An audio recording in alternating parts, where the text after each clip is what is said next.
Hey there. All right, so you probably clicked on this video, saw either the title and or the game, and you are wondering why the heck I am playing Black Ops 1 from 14 years ago. I am going to address both of those things in just a quick second, but I honestly just wanted to give some real quick context and kind of a bit of a shout out, honestly, to a guy called Wur. Just search it up exactly as it sounds on YouTube. He is a guy similar age to me, who just does this exact same thing, who tried it, a couple years ago. It did not work, very similar to my situation. And he just talks about life. He talks about what is going on with his finances, with his job situation, with dating, a whole bunch of different topics. And I just found it super interesting. His growth has been super cool to watch. And I honestly just wanted to kind of replicate it for myself. I have this old capture card sitting beside my desk as I, just had it here for so damn long. And this is third time as a charm. I tried this in 2013 as a 15-year-old kid. I tried it again in 2015 as a 16, 17-year-old. And that is when I actually got some traction. But long story short, this will be a video for another day. My dad cut off the internet, so I will address that at some point in the future. But this is really my third time giving it a shot. I've got some actual things to talk about. You are watching just a very simple, flawless. I think I went 40-0 or something like that in Nuketown. That is what, half the reason 40-0 is not too impressive. But on Nuketown, as you can imagine, is extremely difficult. So I have got a couple gameplays similar to this. This will be my very first official video back, if you will. And,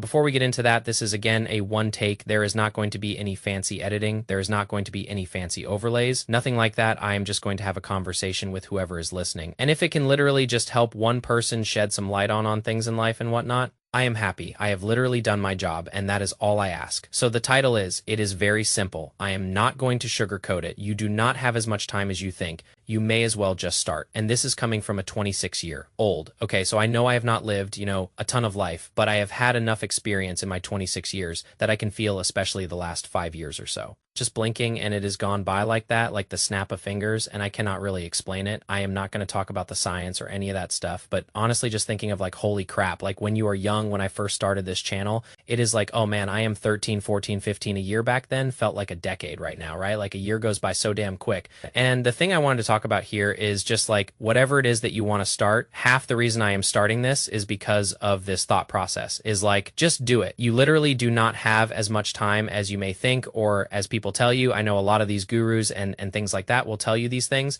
and that is kind of what this channel is going to be focused about. Just a real quick note, it is going to be three things. And hopefully one of these resonates with you. It is going to be business slash finance slash just like lifestyle. Number two, it is going to be about health and fitness and how important that is and how much of a difference that has made in my life. I do not know what is going on here. I think I was playing with a buddy or something and he did that. And the third is just going to be maybe gaming and the impact that that has had, but also taking my obsession and putting that into business and my somewhat success in my companies that I now own and run today. My job experience from the past, that is just some things I am going to talk about here. And that is the reason why I wanted to have this very first, chat on this specific video is like, dude, when you are young, you do have a lot of time, right? You do. And that is part of the reason why I wanted to talk about point number one, which is like, take risks. You have to take risks while you are young because you have so much time, you have an abundance of it, and you do not have any main responsibilities. So you may as well go start that business, go travel to the country and live in it for 3 years or whatever the process is, right?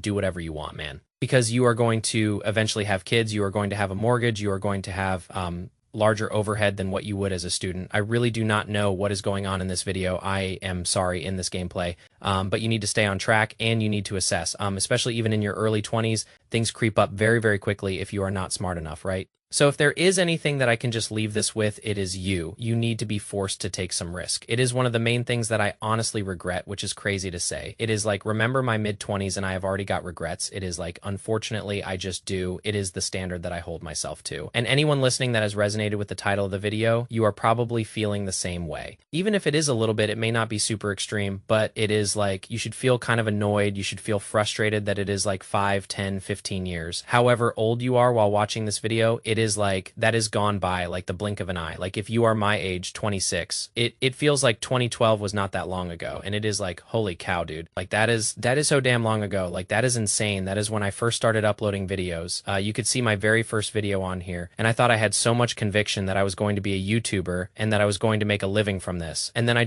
kind of fizzled out. I did not put as much focus into it. I stopped taking the risk of just uploading videos and just seeing what happened. I got too scared of what people would think and or say, and it is like I am at an age now where it is like, who cares, man? Who honestly gives a darn about any of that stuff? You just need to take the stab, take the risk, get out there, make content. There is a lot of people starting videos because of the guy that I mentioned, where earlier in this video it is like, dude, it is just inspiring to see someone grow because there is so much nostalgia with these old CODs, right? And I think that is something that people are really resonating with. And just going back to that time of your life from 200, call it 2009 to 2013, man, like you just had to be there. When people ask, I just say you just had to be there in this era of COD. But it is so funny to go back on and look at those commentaries from guys like Hutch or White Boy 7th Street or Woody Gamertag or people like that and relive those moments. And that is why I still play these games. I do not play these games to try and stay stuck in the past. It is not anything to do with that. It is just I really love these games and there's no other way around it. So as this game comes to an end, I know I have rambled a little bit, but the message stays strong. It is like, dude, just start whatever it is you want to start. I am starting this channel. This is the very beginning of hopefully a ton of wisdom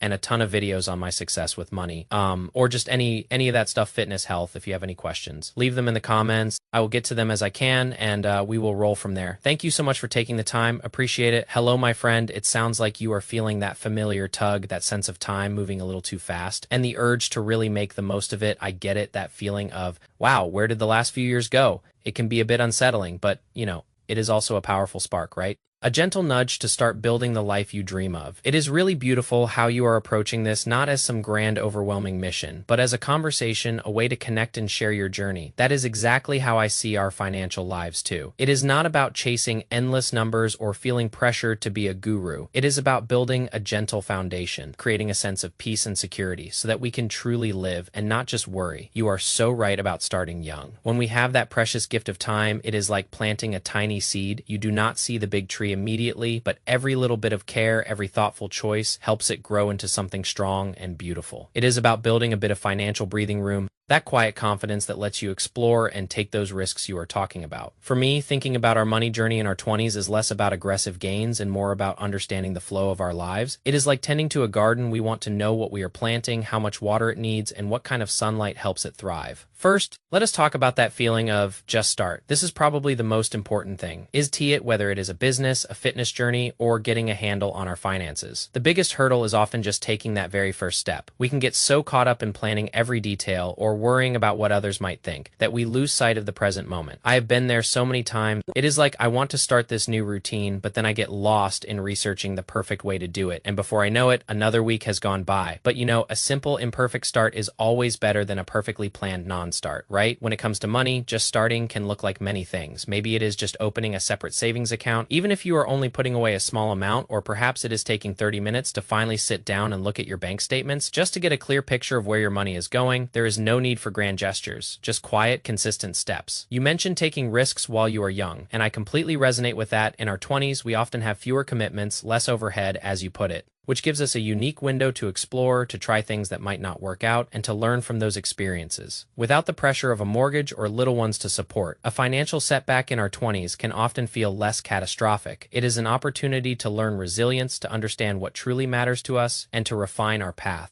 This is where building a little financial cushion comes in. So handy, even a small emergency fund. A few months of living expenses can act as a gentle safety net. It allows us to take those calculated risks, to maybe try a new venture or pursue a passion project without the constant stress of what if it fails. It is not about being fearless. It is about being prepared enough to explore. I love your idea of combining business, finance, and lifestyle because honestly, they are all so intertwined. Our financial choices deeply impact our daily lives, our health, and our ability to pursue our passions. It is like if we are constantly stressed about money, it is hard to focus on our well-being or to really give our best to our work or creative projects. So when we talk about finance in our 20s, I think it is really about 3 simple pillars. And these are not strict rules, just gentle suggestions from someone who is walking a similar path. The first pillar is awareness. This is about truly understanding your money, not in a judgmental way, but with gentle curiosity. Where does it come from? Where does it go? Are your spending habits aligning with what truly brings you joy and value? It is like sometimes we buy things without really thinking, almost on autopilot, but taking a moment to pause to ask ourselves, does this truly serve me? Does this bring me closer to the life I want to create? Can make a huge difference. You do not need fancy spreadsheets or complex budgeting apps to start. A simple notebook or even just looking at your banking app once a week can provide so much insight. It is about shining a gentle light on our financial patterns so we can make more more intentional choices. The second pillar is gentle growth. This is where the magic of compounding really comes into play, and it is honestly like having a silent, invisible helper working for you. It is not about getting rich quick. That is a trap we should always gently avoid. It is about consistent, small contributions over time. Think about it like this. If you put a small amount of money into an investment that grows, that growth then starts to earn its own growth. It is like a little snowball rolling down a hill. It just keeps getting bigger, slowly, steadily. And without much effort from you, once it is set in motion, even something as simple as a low-cost index fund, where you invest in a little bit of everything, can be a wonderful way to start. It is not about timing the market or picking the next big thing. It is about patience and trusting in the long-term journey, and the third pillar, which I think is so important, is protection. This is about building that gentle buffer for the unexpected moments in life. Because let us be honest, life has a way of throwing us curveballs, right? An emergency fund. That little pot of money set aside just for unexpected expenses is like a soft landing pad. It helps cushion the fall when something unplanned happens, so you do not have to dip into your long-term savings, or even worse, go into debt. It is also about thinking about things like insurance, not the complicated, overwhelming stuff, but the basic protections like health insurance. It is like, we hope we never need it, but having it there provides a quiet reassurance, a gentle embrace for our future selves. This whole journey of figuring things out in our 20s, it is a process. There's no right or wrong way, just our own unique path, and it is okay to stumble, to try things that do not work out. That is part of the learning, part of the growth. What really resonates with me is your honest and genuine approach. Not trying to be a guru, but just sharing your experiences. That is the best kind of wisdom, the kind that comes from living and learning. And I think that is what we all need more of. Just real conversations, real stories. So, whether it is diving into your passions, or getting a gentle handle on your finances, or even just appreciating these old games that bring back such warm memories, remember that every small step, every thoughtful choice is a step towards a more peaceful, more fulfilling life. It is not about perfection, it is about progress, and about being kind to ourselves along the way. It truly is about that gentle management of life, isn't it? Building up that quiet confidence, soothing those anxieties, and giving ourselves the freedom to chase what truly lights us up. Thank you for sharing your thoughts, my friend. It is a wonderful reminder for all of us